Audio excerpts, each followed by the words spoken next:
इस वीडियो में हम देखेंगे कि ट्रांसफार्मर का नेम प्लेटिंग और इस ट्रांसफार्मर पे एक न्यूमेरिकल भी सॉल्व करेंगे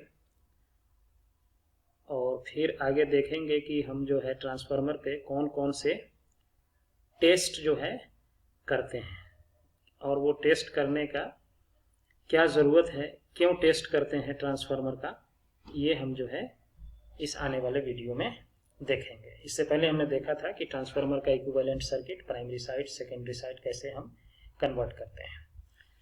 तो ये आपका है नेम प्लेट रेटिंग कि कोई भी ट्रांसफार्मर पे जब आप जाएंगे तो देखेंगे उसमें एक रेटेड वोल्टेज लिखा था। रेटेड वोल्टेज का मतलब होता है कि the device can continuously operate at the rated volt without being damage due to insulation failure.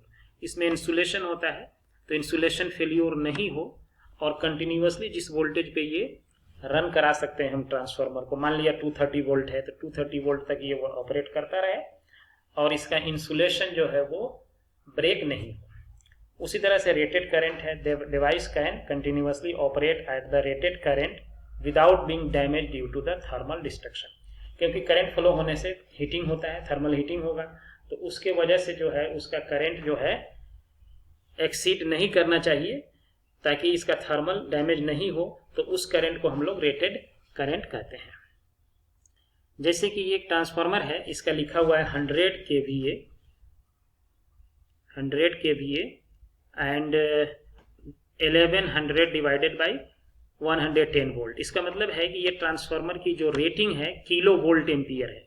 VA means volt into ampere, K means 1000, यानी कि 100 मल्टीप्लाइड बाई 1000 वोल्ट एम्पियर का ये ट्रांसफार्मर है।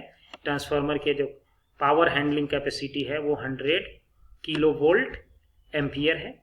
इसका ये प्राइमरी साइड का वोल्टेज होता है 1100 है और ये सेकेंडरी साइड का वोल्टेज है 110 वोल्टेज है। ये ट्रांसफार्मर को अगर आप देखें तो क्योंकि सेकेंडरी वोल्टेज इसका क्या है, कम हो रहा है, इसीलिए ये ट्रांसफार्मर क्या है, आपका स्टेप डाउन ट्रांसफार्मर है। और इस ट्रांसफार्मर का अगर टर्न रेशियो निकालना है, टर्न रेशियो क्या होता है, V1 बाई V2। तो V1 आपका प्राइमरी साइड का वोल्टेज है 1100 डिवाइडेड बाई 110, तो ये 10 आ जाएगा turn ratio. Each winding is designed for 100 kilo volt ampere, means कि इसका हर वाइंडिंग ट्रांसफार्मर का जो है कि 100 किलो वोल्ट एम्पियर ये के लिए डिजाइन होता है। अब इसका अगर करंट निकालना हो कि कितना करंट होगा, ये जो रेटिंग है 100 जो हम लिखते हैं यहाँ पे, ये मान लीजिए कि अगर मैंने यहाँ पे 100 लिखा, 100 किलो वोल्ट एम्पियर है, तो किलो के लिए 3 जीरो और डाल दो इस पे, तो किलो ये हट जाएगा इसका, तो ये हो गया इतना, इक्वल टू लिखेंगे इसमें वोल्ट इंटू एम्पियर। ये देखो V इंटू ए। अगर हम सेकेंडरी की बात करें तो सेकेंडरी वोल्टेज कितना है 110 और मल्टीप्लाइड बाई सेकेंडरी करंट, यानी कि सेकेंडरी करंट क्या है आपका I2 है। तो ये हो गया सेकेंडरी करंट, ये पावर हो गया इस ट्रांसफार्मर का capacity, volt into ampere, kilo के लिए 1000 लगा दिया। अब इसको ये 1 लाख हो गया, 1 लाख को 110 से डिवाइड कर देंगे तो ये यहां पर जाकर के आपको I2 करंट आ जाएगा जो कि 909 के आसपास होगा एम्पियर। ये इतना आ जाएगा। एक बहुत सिंपल प्रॉब्लम है। इसको जो है अगर हम चाहें तो प्राइमरी साइड का भी करंट निकाल सकते हैं, सेकेंडरी का करंट निकल गया। सेम पावर रेटिंग जो है ये आपका प्राइमरी के लिए भी होगा। प्राइमरी में 1 लाख जो यहाँ पे लिखा हुआ है 1 lakh volt into ampere, 1 lakh ये वोल्ट इंटू एम्पियर है। तो अगर प्राइमरी की बात करें तो प्राइमरी में वोल्टेज कितना है 1100 है और इसके अगर हम करंट की बात करें तो वो मुझे निकालना है I1। तो इसको जैसे ही आप 1 लाख में यहाँ पे डिवाइड किया हुआ है, 1 लाख में जैसे ही इससे डिवाइड करेंगे ये 90.9 एम्पियर आ जाएगा। इसका मतलब है प्राइमरी करंट देखो कम है क्योंकि प्राइमरी का वोल्टेज ज्यादा है। प्राइमरी का वोल्टेज ज्यादा है तो प्राइमरी का करंट कम होना चाहिए, तो करंट कम है, प्राइमरी का साइड का करंट है 90.9। सेकेंडरी का ये वोल्टेज है ये कम है, तो सेकेंडरी का ये करंट क्या हो गया, ज्यादा हो गया। तो स्टेप डाउन ट्रांसफार्मर में सेकेंडरी वोल्टेज क्या हो जाता है, कम हो जाता है, बट सेकेंडरी करंट क्या हो जाएगा, ज्यादा हो जाएगा। और प्राइमरी वोल्टेज क्या होता है, इसमें ज्यादा होता है, तो करंट इसका क्या होगा, कम हो जाएगा।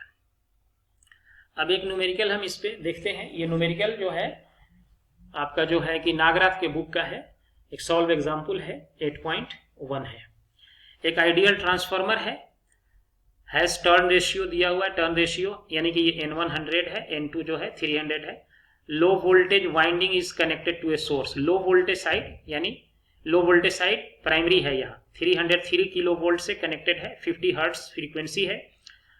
एन इम्पीडेंस, ये इम्पीडेंस है, is connected across the secondary terminal, secondary side में इस इम्पीडेंस को लगा दिया गया है। अब क्या क्या निकालना है, calculate the value of maximum core flux, the primary and secondary current, the real and reactive power supplied by the source to the transformer primary, and last one the value of impedance which directly connected across the source would draw the same real and reactive power as in part C। ये हमारे पास इतने parts इसमें है। तो पहला part के लिए जो हमने एक रिलेशन निकाला था फाई इक्वल टू, ये जो रिलेशन था, ये जो रिलेशन था E1 या V1 इक्वल टू, अगर आप याद हो आपको, तो ये हमारा था equal to V1 equal to 4.44 phi m यानी कि maximum flux into frequency and into number of turn in the primary। तो इस रिलेशन में अगर देखो सारा वैल्यू दिया हुआ है, N1 जो है ये 100 दे रखा है, फ्रीक्वेंसी 50 दे रखा है, 5M नहीं दे रखा है, ये निकालना है, एंड E1 जो है ये 3.3 किलो वोल्ट दे रखा है। तो इस रिलेशन में जब पुट करेंगे तो ये हमारा जो वैल्यू है 5M का वैल्यू इसमें कैलकुलेट करके ये हमको 0.149 वेबर दे देगा। उसके बाद फिर क्या करना है मुझे, the primary and secondary current निकालना है। तो पहले हम वोल्टेज निकाल लेते हैं, सेकेंडरी का वोल्टेज कितना होगा, प्राइमरी का वोल्टेज हमें दे रखा है, सेकेंडरी का वोल्टेज नहीं पता है। जब वोल्टेज निकल जाएगा तो फिर हम करंट भी निकाल लेंगे। तो सेकेंडरी वोल्टेज के निकालने के लिए हमारे पास जो वही रिलेशन V1, ये रिलेशन बहुत ही इंपॉर्टेंट है, बहुत जगह यूज होगा इसमें, V1 by V2 equal to N1 by N2, N1 by N2 equal to कितना होगा, I2 by I1 equal to I2 by I1, I2 by I1। इस रिलेशन को हम यूज करके V2 निकाल लेंगे। यहां देखो V1 दिया हुआ है 3.3 किलो वोल्ट, N1 दे रखा है 100, N2 दे रखा है 300, तो यहां से हमको क्या निकल जाएगा, V2 निकल जाएगा। इसको V2 का वैल्यू इसमें पुट कर देने पे हमारे पास आ जाता है 9.9 किलो वोल्ट। इसका मतलब है कि ये ट्रांसफार्मर का सेकेंडरी वोल्टेज ज्यादा है, तो ये ट्रांसफार्मर आपका स्टेप अप है। अब इसके बाद जब हमको सेकेंडरी वोल्टेज निकल गया तो हम क्या कर सकते हैं कि सेकेंडरी करंट भी निकाल सकते हैं। कैसे निकाल सकते हैं, ओम्स लॉ यूज करो, secondary voltage divided by secondary impedance को जब हम डिवाइड करेंगे तो आप जो है कि ये सेकेंडरी करंट निकल जाएगा। सेकेंडरी वोल्टेज निकाले हैं अभी 9.9 किलो वोल्ट, इसको इंपीडेंस ये दे रखा है आपका 100 प्लस J35, इससे इसको डिवाइड कर देंगे तो ये वाला वैल्यू हमारा जो है आ जाएगा। ये आपका कौन सा फॉर्म है, ये जो है रेक्टेंगुलर फॉर्म है, इसको पोलर फॉर्म में आप कन्वर्ट कर लीजिए। पोलर फॉर्म कैसे कन्वर्ट करते हैं, 100 का स्क्वायर प्लस 35 का स्क्वायर का रूट अंडर करेंगे तो ये हमको इसका मैग्नीट्यूड निकल जाएगा। यानी कि इसको अगर कन्वर्ट करना है, बता देते हैं, इसको अगर कन्वर्ट करना है इंपीडेंस का 100 का स्क्वायर करेंगे और फिर क्या करेंगे, प्लस करेंगे 35 का स्क्वायर करेंगे और फिर उसके बाद क्या करेंगे, इसका रूट ले लेंगे, स्क्वायर रूट। स्क्वायर रूट लेने पे ये z का क्या हो जाएगा, इसका मैग्नीट्यूड निकल जाएगा, ये निकल जो आएगा उसमें हमको उससे क्या करेंगे 9.9 मल्टीप्लाइड बाई 1000 में डिवाइड कर देंगे, वो निकल जाएगा। फिर इसका एंगल भी निकालना पड़ता है, इंपीडेंस में तो मैग्नीट्यूड निकल गया। और एंगल कैसे निकालते हैं, ये एंगल ऐसे लिखेंगे और इसमें लिखेंगे tan inverse coefficient of j। Coefficient of j कितना है 35 डिवाइडेड बाई कितना करेंगे 100 डिवाइडेड बाई 100 कर देंगे, तो ये एंगल हमको निकल करके आ जाएगा। और ये एंगल नीचे में है तो पॉजिटिव है, ऊपर चला जाएगा तो ये 19.3 नीचे में पॉजिटिव है, ऊपर जाके निगेटिव हो जाएगा। तो ये करंट हमको निकल के आ गया, कितना आया करंट आ गया हमको 93.44, एंगल हो गया माइनस 19.3। इसका मतलब है कि करंट लैगिंग है, और लैगिंग किसका नेचर होता है, इंडक्टिव का नेचर होता है, यानी कि इसमें जो करंट है वो इंडक्टिव नेचर का होगा, क्योंकि ये लैगिंग जो है इसमें इसका जो इंपीडेंस है वो इंडक्टिव नेचर का है। इंपीडेंस के इंडक्टिव नेचर होने से ये करंट लैग करता है। फिर यही रिलेशन N1/N2 I2/I1 यूज कर लेंगे, तो इससे हमारा क्या है कि ये ये हम इसको हम यूज कर लेंगे, ये आपका यहाँ N1 नहीं N2 नहीं है बल्कि ये N1 है ये, तो ये N2/N1 मल्टीप्लाइड बाई I2 हो जाएगा। N2 300 है divided by 100 multiplied by I2 जो अभी सॉल्व किए हैं, तो इसको यूज कर देंगे तो ये हमारा निकल जाएगा, क्या निकल गया I1 निकल गया। I1 करंट पता चल गया अब हमको, और I2 भी पता चल गया।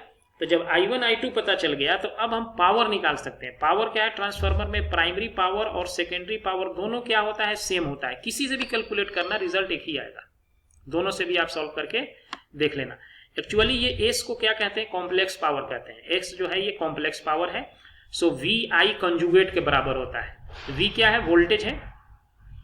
यहाँ जो है इसमें सेकेंडरी में यूज करके सॉल्व किया हुआ है। सेकेंडरी वोल्टेज कितना है 9.9, सेकेंडरी करंट कितना आया है 93.44, और ये एंगल कितना था 19.3, और इसका कंजुगेट करेंगे तो ये माइनस था तो ये प्लस हो गया। अब ये क्या हो जाएगा, इसको जब हम ये कौन सा, इसको इससे मल्टीप्लाई करना होगा, और ये वाला जो फॉर्म हमारा है ये है किस फॉर्म में है, ये आपका पोलर फॉर्म में है, तो इसको रेक्टेंगुलर फॉर्म में कन्वर्ट कर देना। रेक्टेंगुलर में हम कर सकते हैं, ये जो भी मैग्नीट्यूड आएगा मल्टीप्लाई करके, उसके लिए क्या करते हैं, जो मैग्नीट्यूड हुआ उसको cos 19.3 प्लस j, ये सेम मैग्नीट्यूड जो मल्टीप्लाई करके आया है, और साइन 19.3 कर देंगे तो ये वाला वैल्यू आपको मिल जाएगा। अब इसमें ये टर्म कौन सा है, रियल टर्म है, और ये कौन सा टर्म है, इमेजिनरी टर्म है। तो ये जो पावर जो होगा ये रियल पावर होगा, इसको P कहेंगे, और इसको क्या कहेंगे Q कह देंगे, ये जो इमेजिनरी वाला पावर है। अब एक लास्ट पार्ट है, कह रहा है कि ये बहुत इंपॉर्टेंट है, देखने वाला है। लास्ट पार्ट क्या कह रहा है, the value of impedance which connected directly across the source. अब इस इम्पीडेंस को हमको सोर्स में कनेक्ट करना है, यानी कि सेकेंडरी इम्पीडेंस को मुझे कहां ले जाना है, प्राइमरी साइड में रेफर कर देना है। Secondary impedance refer to primary side.